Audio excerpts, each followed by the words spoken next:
अब हम सेम ही इक्वेशन को पावर सीरीज मेथड से सॉल्व करते हैं।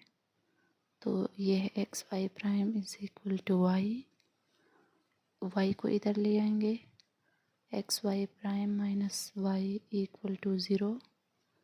इसको तो हम इक्वेशन 1 का नाम देंगे। बाय पावर सीरीज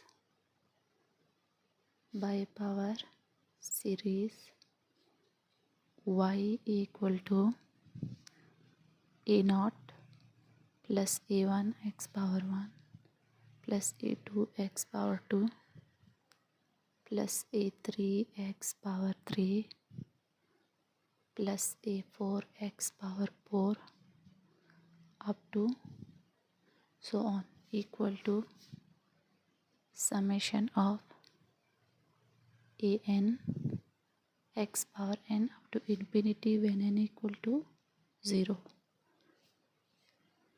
यानी हमारे पास जो y है वो बराबर है summation of an x power n up to infinity when n equal to 0। तो हमें दो वैल्यू चाहिए, एक y की और एक y प्राइम की। तो y प्राइम क्या होगा, इसकी का डेरिवेटिव समेशन ऑफ an है तो कांस्टेंट है।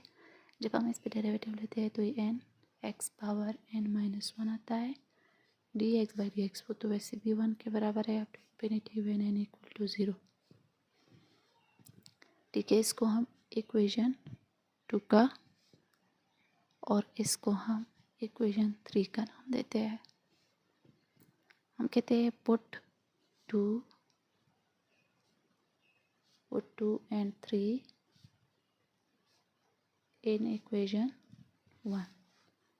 ठीक है, तो ये हो जाएगा x, y प्राइम की वैल्यू पुट करो समेशन ऑफ an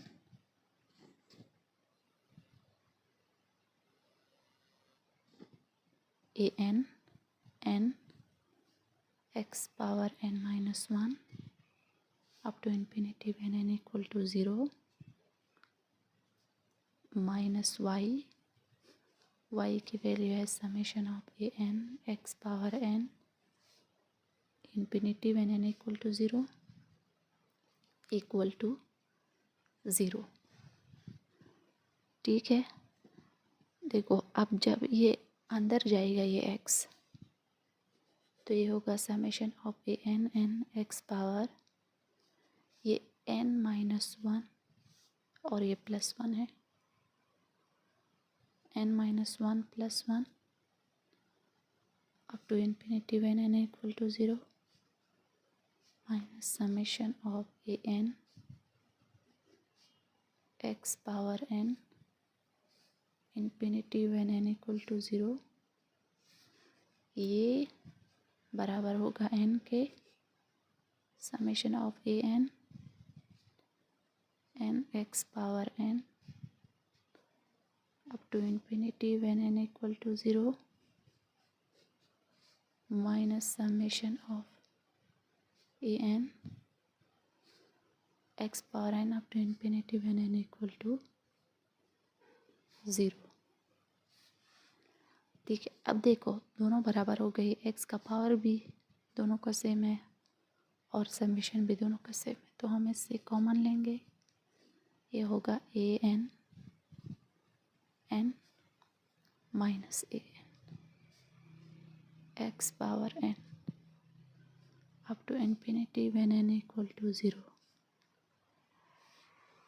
देखो समेशन जो है वो तो 0 पे डिवाइड होकर ख़त्म होगा, तो an n माइनस an।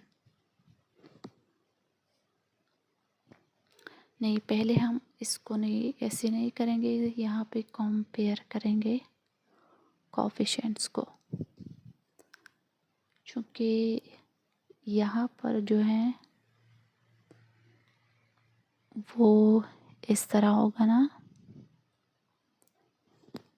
ठीक है, तो an और ये है x power n up to infinity when n equal to 0। अगर हम यहाँ पर इक्वल टू 0 को हम ऐसे लेके 0 plus 0 power into x power n और यहाँ पर हम e0 लेके गए क्योंकि ए नॉट जो है वो यहाँ पर ऑलरेडी 0 के बराबर हो जाता है, तो इसका मतलब हमने यहाँ पर 0 ऐड किया है, ठीक है, जिसे कोई फर्क नहीं पड़ता। तो नाउ कंपेयर कोएफिशिएंट्स।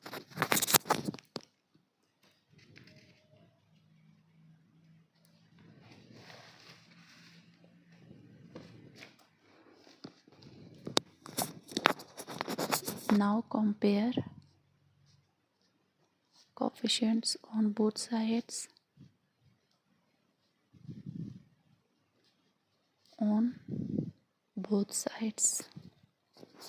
तो जब हम कंपेयर करेंगे तो हमें पता है कि ए नॉट जो है वो ऑलरेडी 0 है और समेशन ऑफ ए एन, अगर हम ए नॉट ना भी लिखे तो इट्स ओके, ठीक है, minus a n up to infinity when n equal to 0 equal to 0। तो समेशन इस पे डिवाइड होगी, वो तो वैसे भी 0 होगा। A N equal to N, A N के बराबर होगा, यानी ए एन जो है वो A N divide by N के बराबर होगा। For example A one, A nought को हमने 0 लिया है, ठीक है,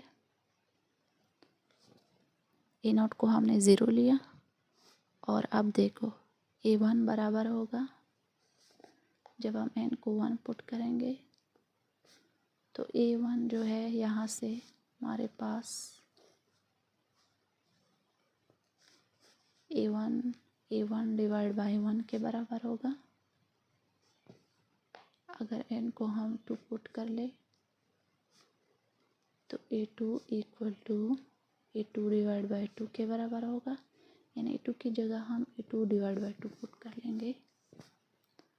और अगर हम एन 3 पुट करें तो A three is equal to A three divide by 3, यानी ए थ्री की जगह हम A three divide by 3 put करेंगे और ए एन की जगह हम A N divide by N put करेंगे। तो अब हमारे पास जो y की वैल्यू आएगी, ए नॉट की जगह हम A not plus A one X power 1 plus A two X power 2 plus A three X power 3 up to so on. तो y की जो वैल्यू आएगी वो है, ए नॉट को हमने 0 लिया है ऑलरेडी, तो 0 प्लस ए वन की जगह हमने ए वन एक्स प्लस इसकी जगह A two divide by 2 X power 2 plus A three divide by 3 X power 3 plus so on, ठीक है। तो y की जगह हमारे पास y आ जाएगा, 0 तो ख़त्म होगा, x से हम कॉमन लेंगे, ये होगा A one plus A two divide by 2 plus A two divide by 2 X power 1 plus A three divide by 3 X power 2 plus A four divide by 4 X power 3 plus यहाँ up to so on. इससे हमारे पास आएगा y is equal to, इसकी value हम ये constant लेंगे, ठीक है, y is equal to cx, ये इसका आंसर है।